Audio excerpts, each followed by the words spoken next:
Halo adik-adik, selamat pagi. Jumpa lagi dengan Kak Trias dalam Doremi, doa dan renungan misioner pada hari Senin tanggal 9 Januari 2022. Hari ini merupakan pesta pembaptisan Tuhan. Adik-adik yang dikasihi oleh Tuhan Yesus Kristus, hari ini kita akan membaca dan merenungkan sabda Tuhan dari Injil Matius. Namun sebelum itu, mari kita berdoa. Dalam nama Bapa dan Putra dan Roh Kudus. Amin. Bapa yang maha baik, kami mengucap syukur atas hari yang baru, yang indah ini. Saat ini kami akan membaca dan merenungkan sabda-Mu. Bantulah kami agar kami dapat memahami apa yang hendak kami baca. Demi Kristus, Tuhan dan pengantara kami. Amin. Dalam nama Bapa dan Putra dan Roh Kudus. Amin. Baik adik-adik, sekarang mari kita buka Alkitab. Kita buka Injil Matius pasal 3 ayat 13 sampai ayat 17. Inilah Injil suci menurut Matius. Dimuliakanlah Tuhan. Ketika Yohanes membaptis di Sungai Yordan, datanglah Yesus dari Galilea ke sana untuk dibaptis olehnya. Tetapi Yohanes mencoba mencegah dia, katanya, "Akulah yang perlu dibaptis olehmu, namun malah engkau yang datang kepadaku." Lalu Yesus menjawab kepadanya, "Biarlah hal itu terjadi sekarang, karena demikianlah sepatutnya kita menggenapkan seluruh kehendak Allah." Yohanes pun menurutinya. Sesudah dibaptis, Yesus segera keluar dari air, dan pada waktu itu juga langit terbuka. Ia melihat Roh Allah seperti burung merpati turun ke atasnya. Lalu terdengarlah suara dari surga yang mengatakan, "Inilah putraku yang terkasih, kepadanyalah aku berkenan." Demikianlah sabda Tuhan. Terpujilah Kristus. Adik-adik semua, dalam Injil hari ini kita telah mendengar kisah tentang Yesus dibaptis oleh Yohanes Pembaptis di Sungai Yordan.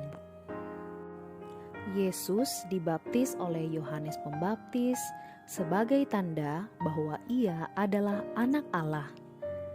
Setelah dibaptis, Yesus keluar dari air, dan pada waktu itu juga langit terbuka dan ia melihat Roh Allah seperti burung merpati turun ke atasnya.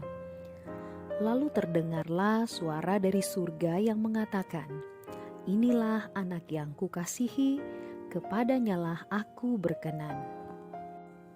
Makna lain dari pembaptisan Yesus ialah penegasan dan perutusannya dari Bapanya. Sejak itu Yesus mulai melaksanakan tugas perutusannya, yaitu mewartakan kabar gembira dengan mengajar, menyembuhkan, mengampuni, dan bahkan membangkitkan orang mati. Yesus juga diutus mewartakan kabar gembira untuk orang miskin, hina, papa, sakit, dan yang ada di penjara.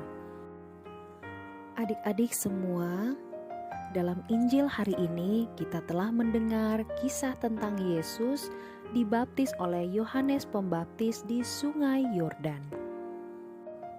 Yesus dibaptis oleh Yohanes Pembaptis sebagai tanda bahwa ia adalah anak Allah. Setelah dibaptis, Yesus keluar dari air, dan pada waktu itu juga langit terbuka dan ia melihat Roh Allah seperti burung merpati turun ke atasnya. Lalu terdengarlah suara dari surga yang mengatakan, "Inilah anak yang kukasihi, kepadanyalah aku berkenan." Makna lain dari pembaptisan Yesus ialah penegasan dan perutusannya dari Bapanya. Sejak itu Yesus mulai melaksanakan tugas perutusannya, yaitu mewartakan kabar gembira dengan mengajar, menyembuhkan, mengampuni, dan bahkan membangkitkan orang mati. Yesus juga diutus mewartakan kabar gembira untuk orang miskin, hina, papa, sakit, dan yang ada di penjara. Makna ditenggelamkan ke dalam air berarti Yesus dengan rela mau merendahkan diri sama seperti kita, kecuali dalam hal dosa. Yesus juga akan menderita secara jasmani, rohani, dan mental ketika ia mengalami penderitaan dalam sengsara dan wafatnya disalib, sebagaimana kita juga menderita dalam mengemban salib hidup kita. Itu juga berarti bahwa Yesus dekat dengan kita dan memahami kondisi kita yang penuh dengan kekurangan dan dosa. Ia solider dengan apa yang kita sudah alami dan rasakan. Ia sudah merasakan suka duka kita. Adik-adik yang terkasih, setelah kita mencermati makna pembaptisan Yesus, sekarang kita diajak untuk merenungkan makna pembaptisan kita sendiri. Ketika kita menerima sakramen pembaptisan, sekurang-kurangnya kita menerima 3 hal dari situ, yakni menjadi putra-putri Allah, menjadi anggota resmi gereja, dan dimurnikan dari dosa asal. Dengan baptisan, kita menjadi orang Kristen yang berarti menjadi pengikut Kristus. Dengan baptisan, hati kita menjadi tempat kediaman Roh Kudus yang menghibur dan membimbing kita pada jalan ke surga. Melalui baptisan, kita diberi kekuatan oleh Tuhan supaya kita tidak lagi berdosa, tetapi hidup dan bertingkah laku dengan baik. Dengan dibaptis, kita diangkat juga menjadi anak Allah. Setelah kita dibebaskan dari dosa, maka kita akan menjadi sama dengan Yesus yang tidak berdosa itu, seperti Kristus yang telah dibaptis dan diangkat menjadi putra Allah. Maka kita pun juga demikian, sebab kita telah menjadi sama dengan Yesus yang sudah terbebas dari dosa, dan kita pun juga diangkatnya menjadi putra yang dikasihinya. Dengan menerima pembaptisan, kita juga diangkat menjadi anggota gereja. Setiap anggota gereja dipersatukan dengan anggota gereja yang lain yang sudah dipermandikan. Namun ada kritik bagi kita. Banyak orang melihat pembaptisan sebagai suatu ritus keagamaan saja, atau hanya mendapat surat atau sertifikat permandian. Mereka lupa bahwa pembaptisan seharusnya membawa pembaharuan cara hidup, suatu kehidupan baru sebagai manusia yang sudah ditebus sebagai anak Allah. Mari kita mengingat bahwa pembaptisan hanya merupakan langkah awal dan itu tidak membuat kita otomatis menjadi orang Katolik yang baik. Pembaptisan tidak juga menjamin kita masuk surga.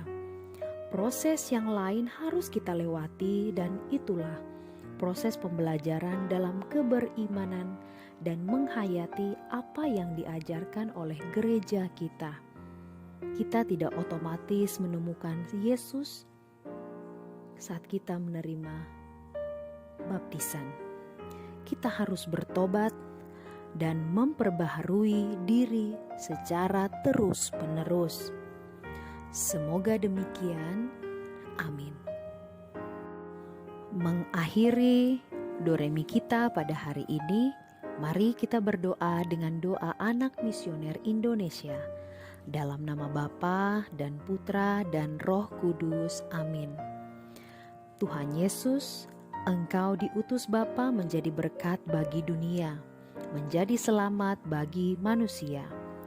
Utuslah kami anak-anak-Mu di Indonesia untuk menjadi sahabat yang kuat bagi yang lemah, sahabat yang rela berkorban bagi yang menderita payah, sahabat penghibur bagi yang sakit dan gelisah.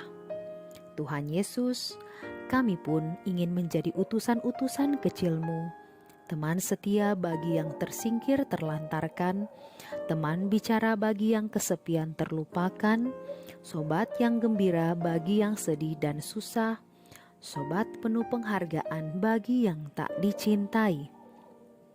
Tuhan Yesus, utuslah kami kini dengan bantuan Roh Kudus-Mu, menjadi garam dan ragi yang baik, menjadi terang dan obor yang cemerlang, membawa kegembiraan dan pengharapan. Tuhan Yesus, kuduskanlah badanku dan sucikanlah jiwaku. Kupersembahkan diriku padamu hari ini. Berkatilah semua anak dimanapun juga. Berkatilah semua orang yang kami jumpai siapapun juga. Amin. Bapa kami yang ada di dalam surga, dimuliakanlah nama-Mu. Datanglah kerajaan-Mu, jadilah kehendak-Mu di atas bumi seperti di dalam surga. Berilah kami rezeki pada hari ini, dan ampunilah kesalahan kami, seperti kami pun mengampuni yang bersalah kepada kami. Dan janganlah masukkan kami ke dalam pencobaan, tetapi bebaskanlah kami dari yang jahat. Amin. Salam Maria, penuh rahmat, Tuhan sertamu. Terpujilah engkau di antara wanita, dan terpujilah buah tubuhmu Yesus. Santa Maria, Bunda Allah, doakanlah kami yang berdosa ini, sekarang dan waktu kami mati. Amin. Kemuliaan kepada Bapa dan Putra dan Roh Kudus, seperti pada permulaan, sekarang, selalu, dan sepanjang segala abad. Amin. Dalam nama Bapa dan Putra dan Roh Kudus. Amin. Oke adik-adik sekalian, demikian Do Re Mi kita pada hari ini. Kita akan berjumpa lagi pada Do Re Mi yang berikutnya. Selamat beraktivitas, Tuhan Yesus memberkati kita semua.